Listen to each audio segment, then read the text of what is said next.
Olá, internautas, muito bom dia. Esse é o programa Momento Econômico, um patrocínio da ANEFAC, Associação Nacional dos Executivos de Finanças, Administração e Contabilidade. Se você quiser participar, aí embaixo na telinha, no Participe, faça a sua pergunta ou comentário.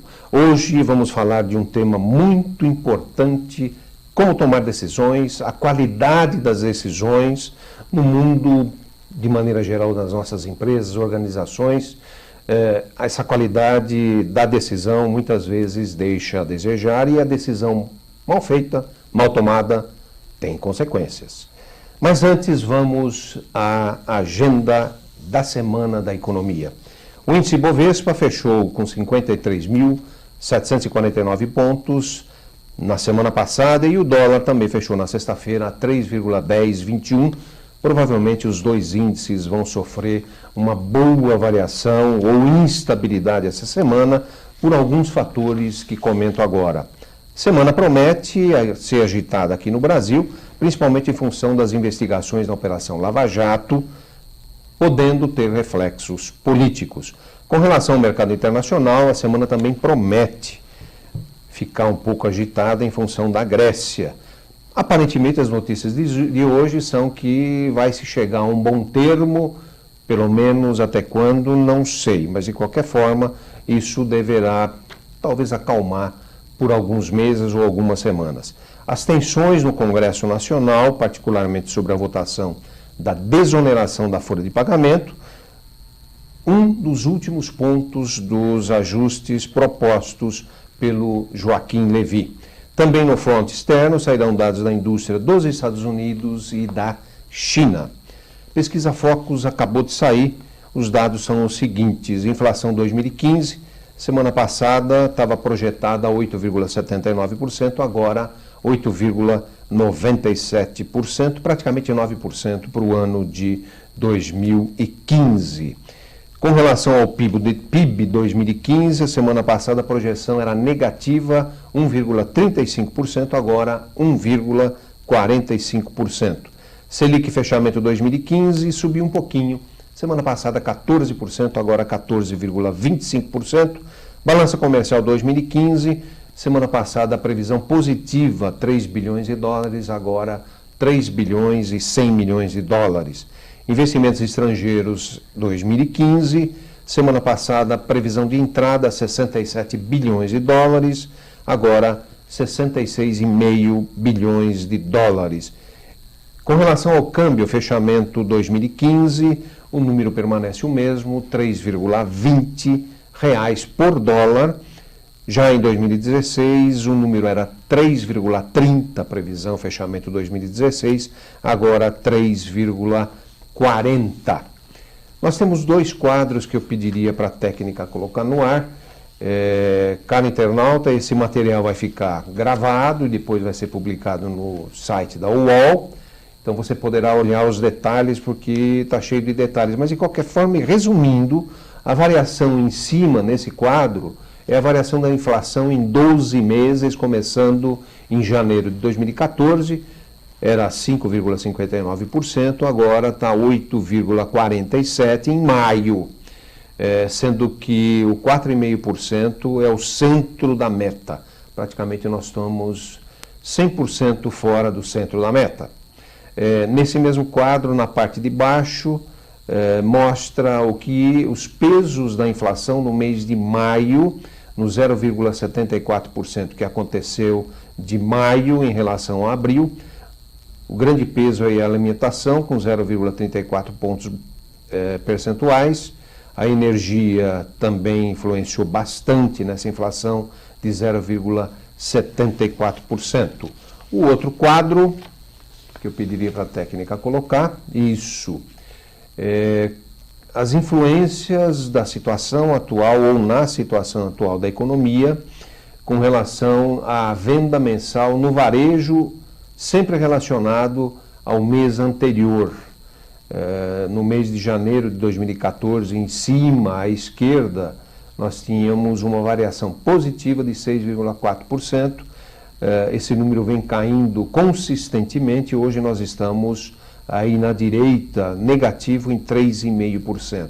Na parte de baixo desse quadro é a variação das vendas por atividade no mês de abril, considerando o abril do ano passado em relação a abril esse ano.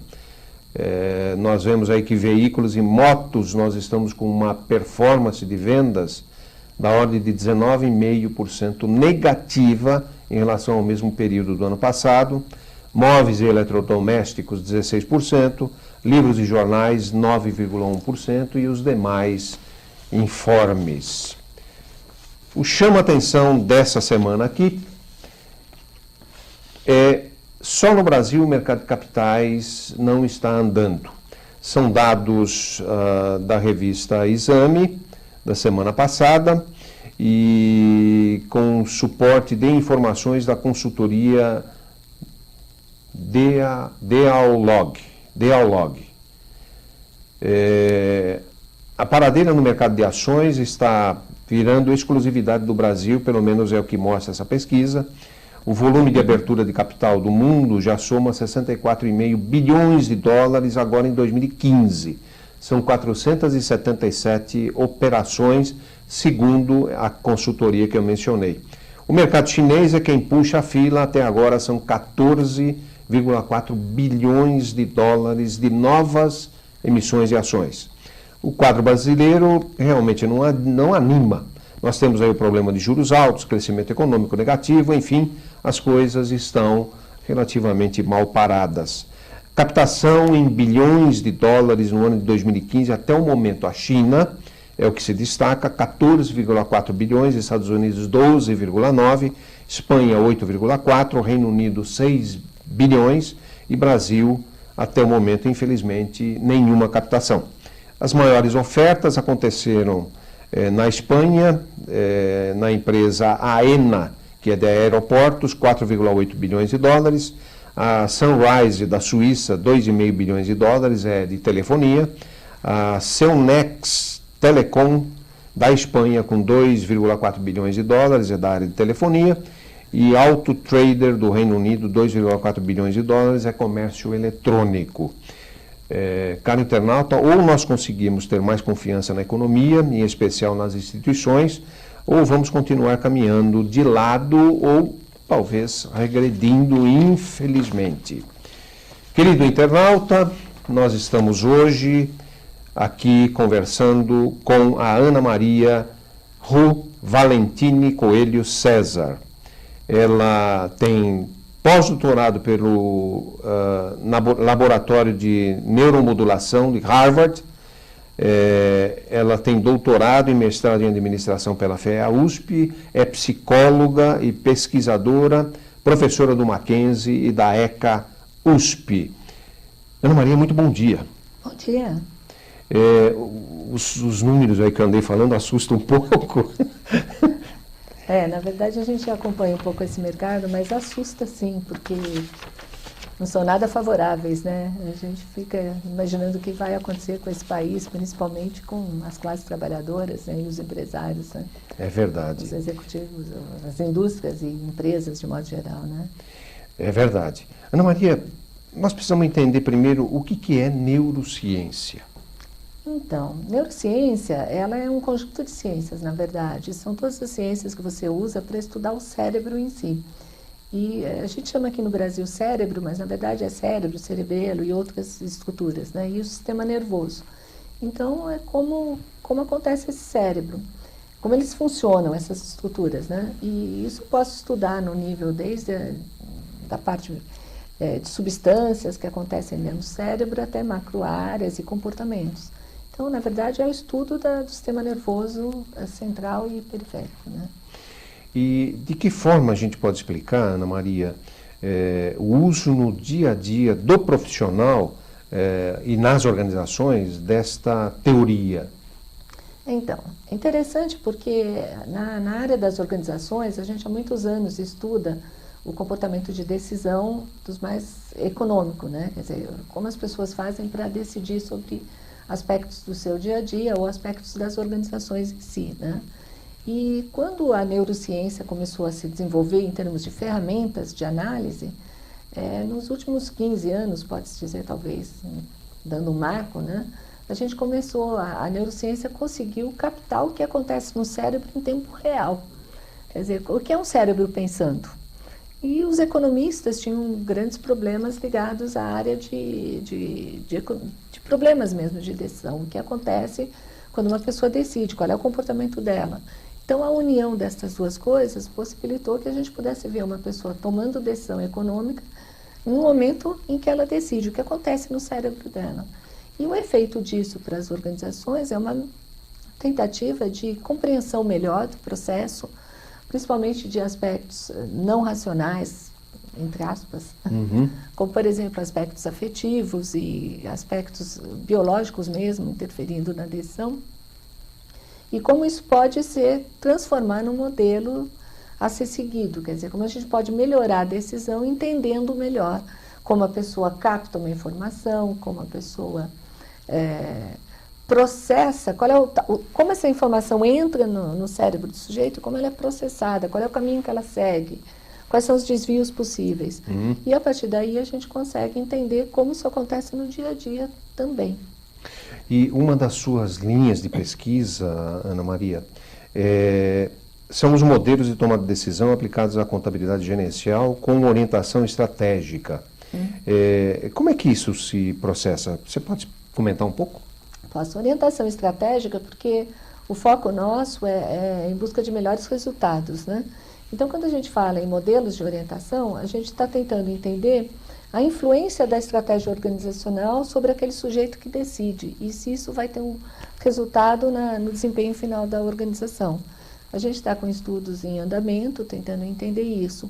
A gente já vem estudando como a pessoa decide, mas a gente está colocando agora, bom, como essa pessoa decide em diferentes ambientes. Então, a orientação estratégica é, a gente definiu alguns tipos de estratégia de negócio e dentro dessa estratégia, como isso impacta na decisão do sujeito que está lá dentro. Porque analisando a decisão, a gente já percebeu que pessoas da área de inovação têm alguma diferença no modelo decisório de pessoas de uma área de logística, de uma área de terceiro setor. Então, os primeiros estudos nos apontaram isso. E aí o que a gente discute é, bom, se foram diferentes pessoas, essa diferença é por conta das pessoas ou é por conta da estratégia? Então, essa é a ideia que a gente está tentando levantar hoje. Quer dizer, a gente sabe que tem uma influência de cenário econômico, tem uma influência do funcionamento das organizações de determinados setores, mas a gente está pensando se o posicionamento estratégico da empresa afeta isso ou não. Por exemplo, se uma empresa é mais avessa a risco, como é a decisão nesse ambiente de aversão a risco? Se uma empresa é uma empresa mais inovadora, que lida mais com inovação e, portanto, mais propensa a correr riscos, a decisão das pessoas que estão lá dentro também é diferente, o processo de decidir é diferente. Então, essa é a ideia. Já tem algum estudo da tomada de decisão usando a neurociência em entidades públicas? Já tem isso? Tem. Aqui no Brasil não conheço especificamente, mas fora do Brasil há. Que as pessoas analisam o processo dentro com sujeitos de organizações públicas. Agora, o grande problema dos estudos de neurociência é que quem é a pessoa que vai participar do estudo. São estudos demorados. Para você fazer um estudo desse, cada pessoa passa dentro de um laboratório, em média, 3 horas. Então, a nossa dificuldade é, primeiro, conseguir o laboratório para fazer o estudo. Segundo, que uma pessoa possa sair do seu ambiente de trabalho e participar desse estudo.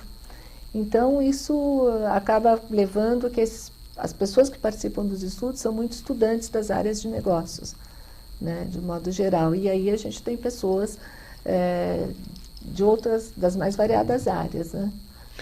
E os estudos sobre o processo de tomada de decisão, eles têm sido desenvolvidos com enfoques interdisciplinares, especialmente reunindo temas de psicologia cognitiva, neurociência cognitiva, economia, contabilidade, sociologia, dentre outros. Você pode comentar um pouco isso? Bom, que não é simples. Não. Uma pessoa não toma decisão assim do nada, né? Ela está imersa no ambiente, né? Cultural, enfim. Quer dizer, se você pegar uma pessoa do Brasil ou de outro lugar, muda esse jeito de decidir? Certamente. Então, a gente imagina. Então, quando você fala, por exemplo, aspectos da psicologia, tomar uma decisão, ela envolve, primeiro, mecanismos de captação de informação. Como é que eu capto a informação do ambiente? Como eu filtro? Segundo, como eu analiso? Terceiro, o que eu uso de recurso da minha memória para decidir? Quarto, o que eu já aprendi? Então, tudo isso são mecanismos de psicologia. Depois, como é que eu gero uma alternativa para decidir? Então, eu não decido se eu não tiver um problema. Então, toda decisão envolve uma resolução de problema. E isso não acontece no vácuo, né? A pessoa está dentro de uma entidade, de uma organização, aí você tem todos os arranjos sociais ali dentro, ela está imersa numa cultura da organização, do país, enfim, do local onde ela vive. Então, você não consegue estudar a decisão se não fizer o casamento dessas diferentes áreas, né? Como tomar decisão, na média, nos estudos que você já tem, como se situa o executivo brasileiro, comparativamente? Já dá para ter uma ideia? A gente tem um primeiro estudo, né, que a gente já fizemos no Brasil e no Peru, né, com tanto usando entrevistas como questionários. Nesse estudo, que é uma amostra pequena, em termos, não dá para generalizar muito, mas a gente já tem uma pista de que no Peru há uma maior influência social na decisão. Isso aparece nos modelos. Quer dizer, as pessoas se preocupam mais com o efeito da decisão sobre o meu grupo, sobre as pessoas com quem eu trabalho e recebe mais influência do grupo sobre qual está né, com quem trabalha. Aqui no Brasil, as decisões parecem que sofrem menos esses efeitos. Agora, em ambos os lugares, o decisor, ele diz que ele é racional, que ele segue uma racionalidade absoluta, o que também não é verdade, né? Todas as pessoas sofrem efeitos afetivos, né? Como, por exemplo, aspectos motivacionais, né? O afetivo que eu digo não é afeto no sentido de amor, mas são aspectos afetivos como motivação, tendências à ação, né? E sofre a influência do grupo. Então, ninguém toma uma decisão eminentemente racional, como preconizavam os modelos antigos de economia. Perfeito. Né? Comparativamente, eu posso dizer que o Brasil, por ser um país latino, tem vantagens ou desvantagens com relação a essa tomada de decisão, usando esses aspectos da neurociência? Então, por enquanto eu acho que a gente não tem dado ainda para dizer isso com certeza. A gente está estudando, né? Procurando diferentes países, estamos finalizando um estudo agora que a gente está usando pesquisa no leste europeu, na Romênia, estamos pesquisando Portugal, pesquisamos o Peru e Brasil, e comparando esses 4 modelos. Mas a gente ainda não fechou a pesquisa, então eu ainda não consigo lhe dizer. A nossa ideia é procurar se o jeitinho brasileiro é verdadeiro. Quer dizer, o brasileiro tem uma flexibilidade na decisão. Até onde nós estamos vendo, parece que há uma diferença, mas ainda não consigo identificar claramente aonde. Interessante, bastante interessante. Ana Maria, eu peço licença a você. Nós vamos a um rápido intervalo, queridos internautas, e já voltamos.